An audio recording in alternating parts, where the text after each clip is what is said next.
lot of people undermine the importance of mental illnesses, and this is exactly why they should never be taken lightly. Audie Sanchez was a 33-year-old mother of a 3-week-old baby. She had severe mental illnesses but was never given proper care for them. She started to hear voices in her head and became very paranoid. These voices were telling her that she needed to get rid of her baby because the devil was inside of him. Once she started hearing these voices telling her these things, she tried to admit herself into a psychiatric hospital, but they denied her, sent her home with some medication and told her, hey, you're crazy, but you're gonna have to deal with it by yourself. Audie was aware that these thoughts weren't normal, so when she would feel like she might do something bad to her son, she would give him to her sister, but her sister would give him back to Audie after she thought Audie was good again. Although she knew Audie was having thoughts about harming her own son, she knew about Audie's severe mental illnesses as well. Their whole family did. There were several warning signs, but the baby was never taken out of her care, and this led to a devastating outcome. One night, Audie was staying with her mother and sister after she got in a fight with her baby father. Audie's sister had woken up to some loud screaming. It was Audie screaming after she had cut her son's head off and ate part of his brain.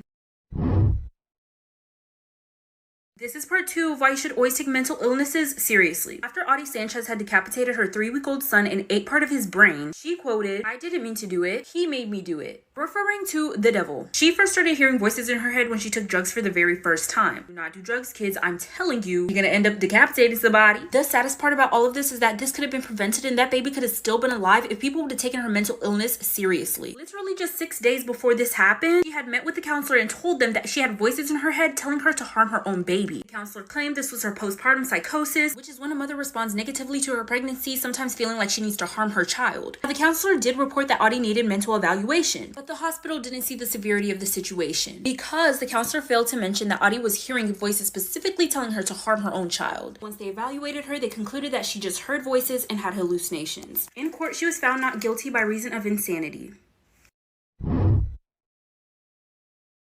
Story time about how I found out my daughter was being abused by her teacher. This story is anonymous. Now, once my daughter Emmy had finally turned 5, I finally put her in school.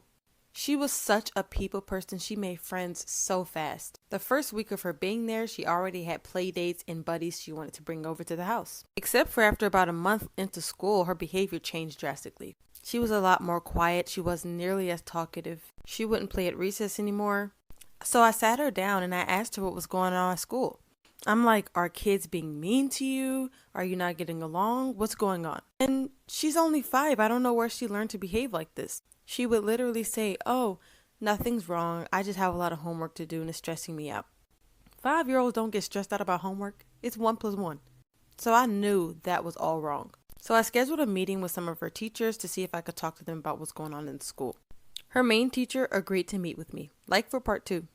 This is part 2 story time about how I found out my daughter was being abused by her teacher. And this story time is anonymous. So I sat down with her teacher, Mrs. Haynes. I told her about the change in my daughter's behavior and that I was really concerned. When I tell you this woman paid no mind to my concerns, I knew she was part of the problem. She was like, well, maybe she's just been depressed lately. I don't know. I said, excuse me, I know my daughter. She's not depressed. She's 5 years old.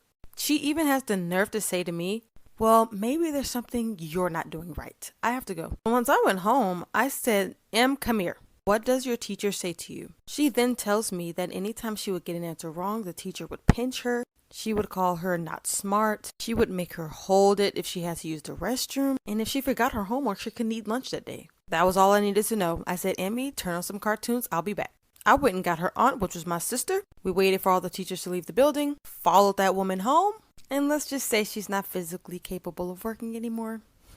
I was in class on Zoom. I wanted to go to sleep, honestly, because when I'm tired, I go to sleep. I end up falling asleep and then class ends and everyone starts leaving the class. Except me, because I was in a whole other universe at this point. I was dreaming, I was flying. At this point, me and the teacher are alone in the call. This is the best part!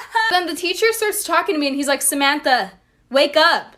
Samantha, please. Samantha, you have another class. He woke me up, but I was half awake, so I didn't really know what was going on. So I thought it was my brother waking me up, and I straight up yelled. I was like, shut up, you fat booger. And so then I realized, oh shit, I just called my teacher a fat booger. And now he scheduled a parent conference. I'm going on Monday, so I'm really excited. Story time about how my boyfriend was cheating on me with my stepsister. So a little background information, my mom remarried whenever I was in 8th grade, and my stepdad had 2 daughters. One which was my age, and we got along really well. Well, before my sisters and I went back to school, my mom wanted to go on a camping trip with everyone. And my boyfriend was coming because he was really close with my family. So while my stepsister and I are packing up, she starts acting really weird. And we're gonna call my boyfriend Kevin. She was like, "Oh, is Kevin still coming with us?" And I was like, "Yeah." And then she goes, "Oh, are you and Kevin still together?"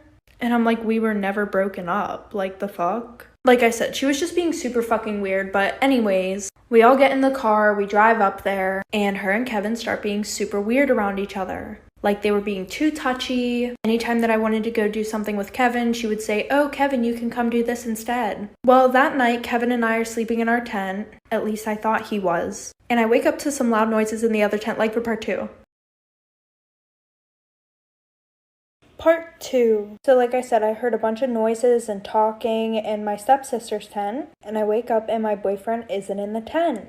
So I'd be very quiet getting out of my tent, and I go over to hers and I just listen. And oh bitch, I should have just confronted them because I got my motherfucking feelings hurt. He was telling her how he didn't love me at all and how he only wanted to be with her, and how every time that they kissed each other and screwed each other, he felt such a connection between them. So not only was he cheating physically, but they had a connection. Wonderful. So I open her tent and I confront them. This was the most degrading thing I've ever went through in my life. And I said, "I heard you guys outside. And I'm just not the type of girl who's going to come at another girl because my man wants her. Because at that point, he's not my man." She goes, "Sit down, sweetie. We need to talk." Apparently, they're in love. So they started dating. They're still dating. And my parents allowed it. So I distanced myself from all of them. Storytime on how I found out my dad was transgender. Also, by the way, at the time I was 12. So I grew up an only child. I always wanted siblings, but my parents said that I was enough. And we would never really go see family like my grandparents. When I was a toddler, I used to see them. Well, at least that's what my parents told me. But I was never close with any of my family besides my one aunt. So one day I had a sleepover and I invited my friend and we played hide and seek. And I spent like 10 minutes looking for her until I finally found her in my basement holding a book. I was like, "Girl, I'm done playing with you." And she said she found an old picture book. When she told me, I was kind of excited because I haven't seen much of my family. As we went through the book, I saw a picture of my grandparents and 2 little girls. One of the girls in the picture I knew was my aunt because of the mole, but I didn't know who the other girl was. I flipped the picture around and it said familia, which by the way is family in Spanish. And I was like, so there's another aunt that I don't know about? But if you want to know how I confronted my dad about it, come back for part 2.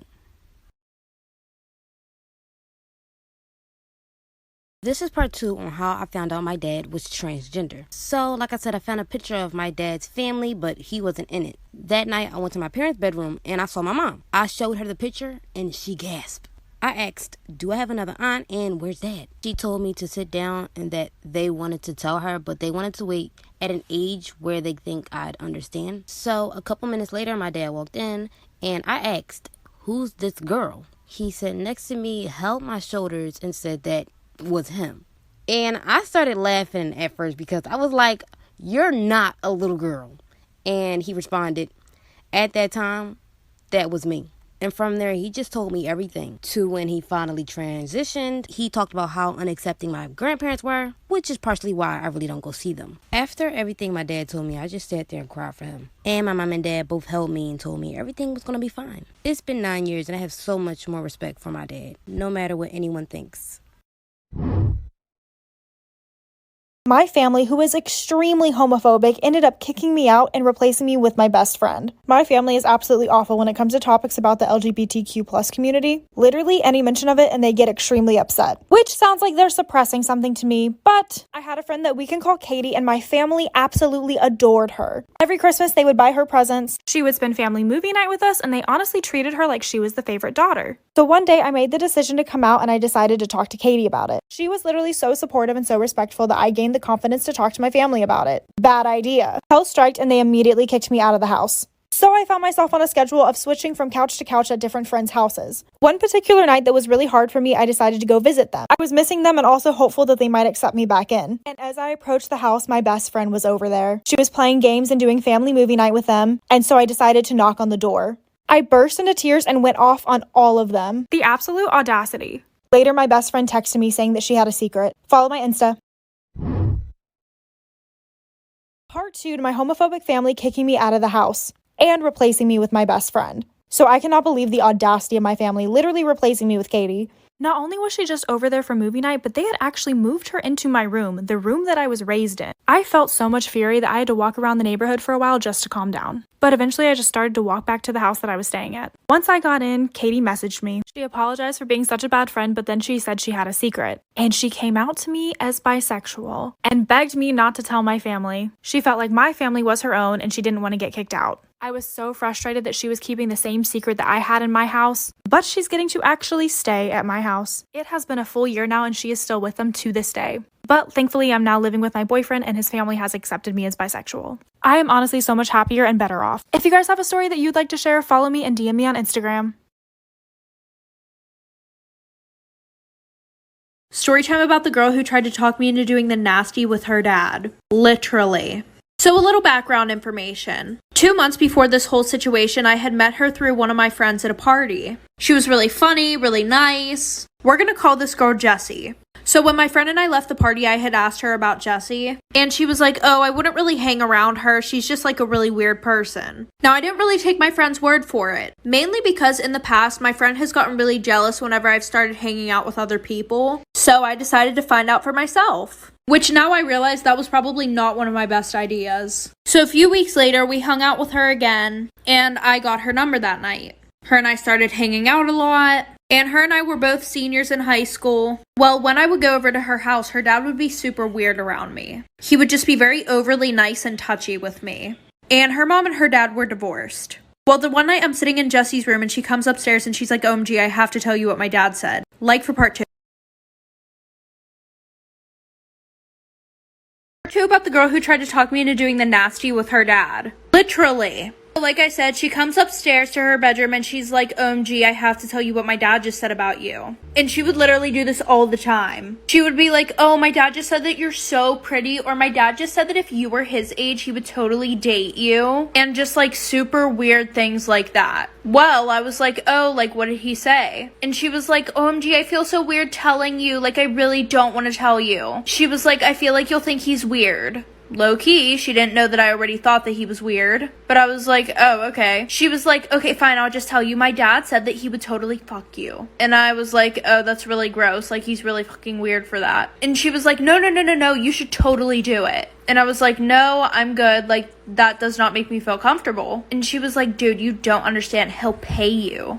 And her dad was super rich, like he owned 4 of his own companies and everything. But still, that was not enough to bribe me to do it with this man. So I grabbed my stuff and I am like about to walk out of her room. And she's like, wait, no, don't go. Like I was just joking. And I was like, no, I'm still gonna leave. And she was like, no, please, please, please don't. Like, how are you gonna get home? I'm not driving you. So I start walking down the stairs and I stop and look into the living room and I see her dad laying naked on the couch, just watching the stairs. It's like he was literally waiting for me to come down here to do the nasty with him. So I start running out the door and her dad chases me and he's like, hey, like, where are you going? What's wrong? And I'm like covering my eyes. I turn around and I'm like, you're what's fucking wrong. You're so fucking gross. After that, she texted me begging me not to tell anybody, and I don't really see her anymore except for when we go to parties and she just happens to be there.